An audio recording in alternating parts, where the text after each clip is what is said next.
Maraming salamat, Governor Junjun Davide. Magandang umaga ulit sa inyo lahat, kapatid naming Cebuano. Maaari mo bang sabihin sa katabi mo, kapatid, good morning? Sabihin mo nga sa katabi mo, bayani ka. Ngayong araw, ready na ba ang Cebu sa bayanihan? Ready na! Ready na ba kayo? Ready na kami! Mga kababayan, yung mga nandito po sa harap, maaari po kayong lumapit. Yan. Alam kong maraming maaari po hanggang sa... Ayan, okay na po. Yan. Good morning po sa inyong lahat. Maaari ba naming marinig ang sigaw ng Cebu? Yung nasa bahagi ng Osmeña. Kaway naman dyan. Maraming salamat po sa pagtanggap. Ang EDSA ay buhay na buhay dito sa Cebu. Mga kababayan, bukod sa mga nabanggit na kanina, may isa pang mahalagang dahilan kung bakit narito tayo ngayon sa Cebu. Ang tema ng pagdiriwang ngayong taon ay kapit-bisig tungo sa pagbangon. Sa kabila ng mga unidad na tumama sa atin, hindi nagpadaig ang buong Kabisayaan sa gitna ng pagkasira at pagkasalanta. Talaga namang napahanga ang mundo sa pagkakaisa ng Visayas sa paghahatid ng mensahe na handang bumangon ang lahat, lalo sa madaling panahon. Kaya po kayong lahat ay bayani, masarap maging Pilipino. Upang magbigay pugay sa galing ng mga Pilipino, bigyan natin ng masigabong palakpakan si Commissioner Ogie Alcacid. Mayang puntang Cebu! Taas ang kamay! Ang Pilipinas ay babangon, ang Pilipinas ay aahon, tayong lahat ay magkaisa at magsama-sama.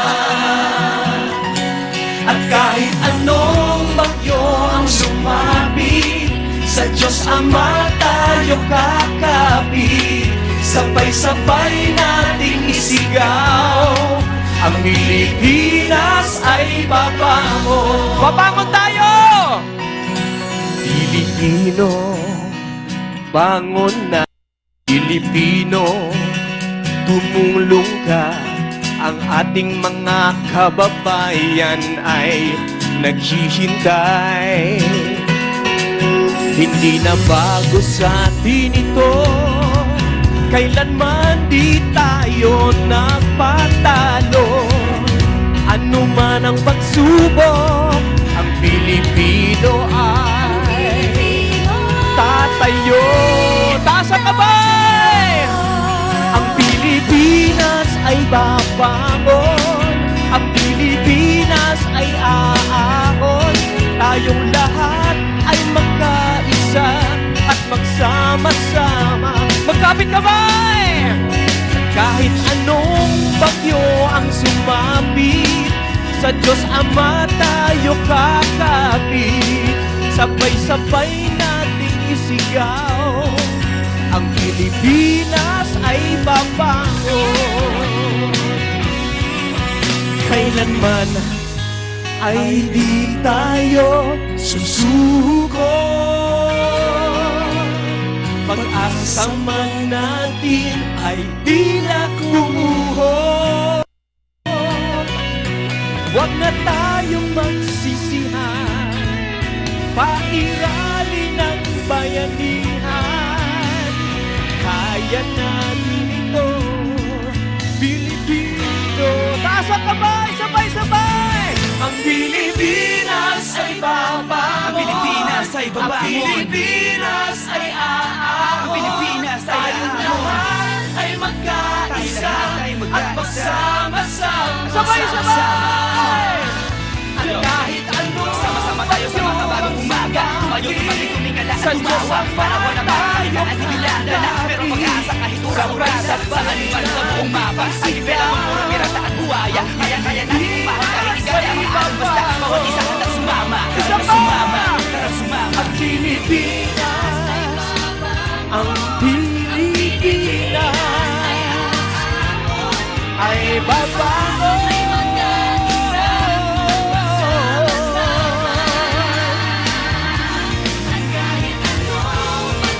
At kahit anong bagyo ay sumabi, Ang Pilipinas ay babangon. Muling babangon. Ang Pilipinas ay babangon. Muling babangon. Ang Pilipinas Kaya anong hamon Pinapabasa ng may araw din kahit na madilim ang ay kahapon. babangon.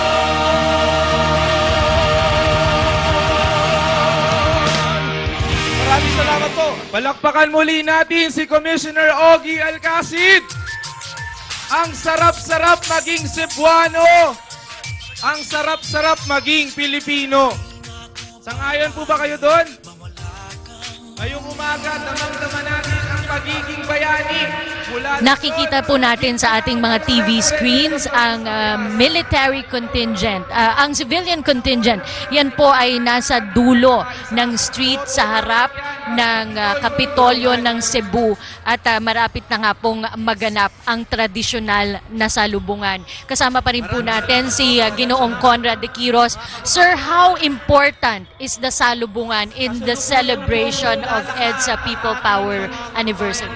Traditionally, ang importance niya, that's the time na literally nagsalubong yung people tsaka yung mga nag-lead ng mutiny laban sa Marcos. Pero I think over time, nag-expand ang meaning niyan. Salubungan literally in the sense na nagsalubong talaga yung mga tao. Yung sense of concept na unity is in that word, salubungan.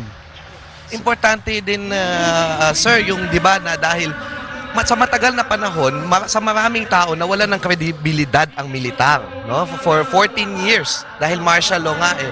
So, ang nangyari, parang reconciliation din of the people. Di ba?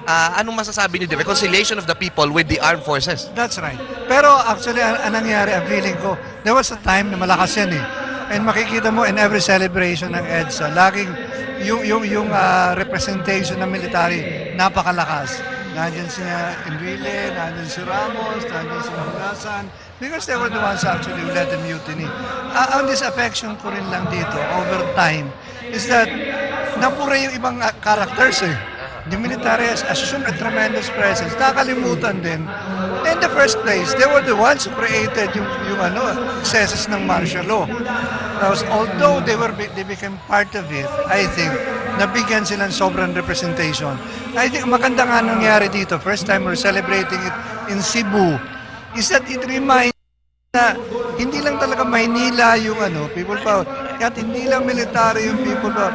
It was a national thing. It was the people themselves. Isipin mo talaga, ang halaga ng Cebu is that during the last days ng bago pumutok yung EDSA, si Cory was here in Cebu. She was rousing people to resistance. She was carrying out a lot of marches, a lot of activities. Civil disobedience was very rife here in Cebu during that time. And if you remember, nung nangyari yung EDSA, wala rin si Cory. She was in Cebu. She was just going to go to Manila. And yet, every time we remember EDSA, spiritually, si Cory is at the heart of it. Although wala siyang physical presence sa EDSA, she was there spiritually. Sir, But she went back one day after. She just stayed here for a night and went back one day after to Manila. Physically, during that time na nangyari all the salabungan and so on, she wasn't there. But after that nga, yun yung significance na yan. Sir Conrad, we are seeing on our TV monitors, aside from the changes, yung mga key personalities, ngayon may mga representative na. We have Ding Dong to represent FVR and Senator Bam Aquino to represent Butch Aquino. What can you say about this? It's a bagong variation yan of an old team. But I think ang significance pa, hindi they're representing the people who actually played a role sa EDSA. Kundi ang nakikita ko ang significance dito, it's being held in Cebu. The whole idea of people power as something that happened nationally. Yes. Otherwise, isipin naman mga tao, that's Manila imperialism. Cebu played a very important part dito sa dun sa EDSA. Itong nakikita natin may mga hawak na barbed wire. Ano yung sinimbolo nito nung martial law at nung people power, itong barbed wire na to, na hawak na ito ng tao? Marami dyan. Actually, yung mga political prisoners, marami sila artworks that laki nando doon yung barbed wire. And I think basically,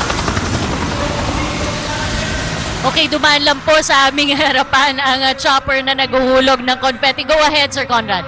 barbed wire is the perfect representation of repression. Talaga literal, it's a barbed wire. That represents repression. Part of the program also, yung pagbibigay, iaabot bandila ng Pilipinas kay Senator Butch Aquino and then ibabalik din sa kanya. Ano po sa tingin nyo ang simbolismo nitong pagbibigay and then ibabalik? I don't know exactly what that symbolizes, but I think it's the flying of the flag represents a national, yung sense ng EDSA as a national phenomenon. But it was just Manileños, it was just the military, it was just a few people. It was the whole nation coming together. Literally talagang salubungan. They came at that point and there was unity. Sir Conrad, for those of us, lalo-lalo na po yung mga kabataan, ako hindi na ako masyadong hindi ko na masyadong matandaan po yung nangyari noon. Pero meron din po lagi, it's always present yung statue ng Our Lady of Fatima. Ano nga ba ang role nito noong unang-unang nangyari ang people power? It's not just Our Lady of Fatima, I think, symbolizes a larger reality, which is the role of religion. It's a Catholic country, so ang lakas talaga ng sense of religion sa atin. And you see it in all. Ayan na po, ibibigay na po ni Dingdong Dantes bilang si Fidel Valdez Ramos at ni Senator Bam Aquino, Butch Aquino, sa tunay na Butch Aquino at kay Pangulong Noynoy Aquino, ang bandila na kumakatawan sa pagkakaisa at sa EDSA bilang pambansang kilusan. At ito'y binigay na po ngayon kay Pangulong Noynoy Aquino at kanyang iwinawa gayway. Kanina rin po ay sabi rin ni Commissioner Sarino ng EDSA People Power Commission na yung napili daw po nila, it represents also parang the passing on of the torch of the spirit of EDSA to the youth. Do you agree with this? Yeah, it's passing it on to the youth. And also I think beyond the youth, beyond the generational transition, it's finding new interpretations of people power. Yes, finding new interpretations of people power, just like the theme of the celebrations this year, Sir Conrad. It's expanding yung concept ng people power, not just to refer to what actually happened, but we're looking for other expressions of people power. Kahapon, si Pinoy nandun sa Bohol, and he found dun sa resilience ng Pilipino, in the face of mga calamities, a sense of people power. So, Actually, ang gandang simbolismo na ang daming mga bagong karakter sapagkat ito yung yung nagbabago yung panahon. Parang nag-iiba yung tao. Nagsinasabi nito sa atin na parang mawala man tayong lahat dito, magpapatuloy yung pagdiriwang ng people power, di ba? And also, nakikita rin natin kanina, nakafocus sa ating TV monitors yung Lady of Fatima. Well, this is not the original na dala noong iconic nung mga litrato sa People Power. Talagang ito ay isang main feature na sa ating selebrasyon taon-taon. Itong naririnig nating kanta, Magkaisa, ito po ba ay theme song ng People Power Revolution? But is there other songs that is associated with the People Power? that's a bit of an irony actually. Kasi I think yung Magkaisa was composed by, I think, baka si Tito Soto Tito Soto, who campaigned for Marcos in the snap elections. On the other side, but it's become very, it's catchy kasi. I think yung sa People Power, yung Cory, there were several songs. Bayan Ko was one of them. And later on, Handog ng Pilipino sa Mundo. No, but they did not sing But Handog ng... Yeah, this one became... But they did not sing Handog ng Pilipino and Magkaisa. They sang Bayan Ko in EDSA. Bayan Ko in EDSA. Right. Ang theme songs actually ni Marcos, if I remember right, Evangelis' Chariots of Fire, and this one. So, I don't Pero know. I think maganda din kasi simbolismo din ito ng reconciliation eh. Dahil Tito Soto was for Marcos pero inalay niya sa people power eventually ang kantang ito. The word itself, yung title is Magkaisa. It's a grand, it's a coming together really. Ito rin na nakikita natin, yellow ribbons and yung L, laban sign. Laban sign. Oo, ito ay yung laban sign, no? Maraming sa ating mga kabataan, hindi na iintindihan. Akala nila loser. Oh, ano pa yung ibig po sabihin ng L sign na yun na kanilang itinataas tuwing kinakanta yung kantang yan? Yan. Iba-ibang generation creates its own symbol. That used to be, I think, sa Second World War, yung L sign was liberation. So, iba-iba. Kahit yung kay Ramos, I think na ano ba to? V used to be victory, became peace. Nagbabago-bago ang symbolisms over time. But I think it's the spirit of it that's remembered. Never mind the physical symbols, the specific symbols, but it's the spirit of it that's remembered. Trivia kasi Laban was the party of former Senator Benigno Aquino Right. during the 1978 interim batasang pambansa. 78. Lakas ng Laban. That's why the L. And also yung laban sa diktadorya, Correct. paglaban ng Pilipino sa diktadoryang Marcos. Every event, every ritual, punong-puno po yan ng simbolismo. And now, as our interview a while ago, PCOO Secretary Sonny Coloma said, they are bringing these symbols all over the Philippines. What can you say about this move by the government? Yeah, it reminds people of what actually happened. Kailangan din talaga natin ng symbolisms to enable us to recall things. Malaking bagay yung meron ka. It has a tactile quality. All the signs, all the symbols. Kahit nga yung yung barbed wire, things like that. It's a reminder of what happened then. A physical reminder of things. Alright, panuorin po muna natin, balikan natin ang programa doon sa stage kung saan magpapatuloy pa po at magbibigay ng kanyang talumpati ang Pangulo. Our Lady of Fatima bilang pag-alala na rosaryo at debosyon kay Birheng Maria ang nagpalakas sa loob ng mga Pilipino noong 1986. Kung inyo pong mapapansin sa LED screen, hawak-hawak po ni Dingdong Dantes na gumaganap bilang si General Ramos ang bandila ng Pilipinas.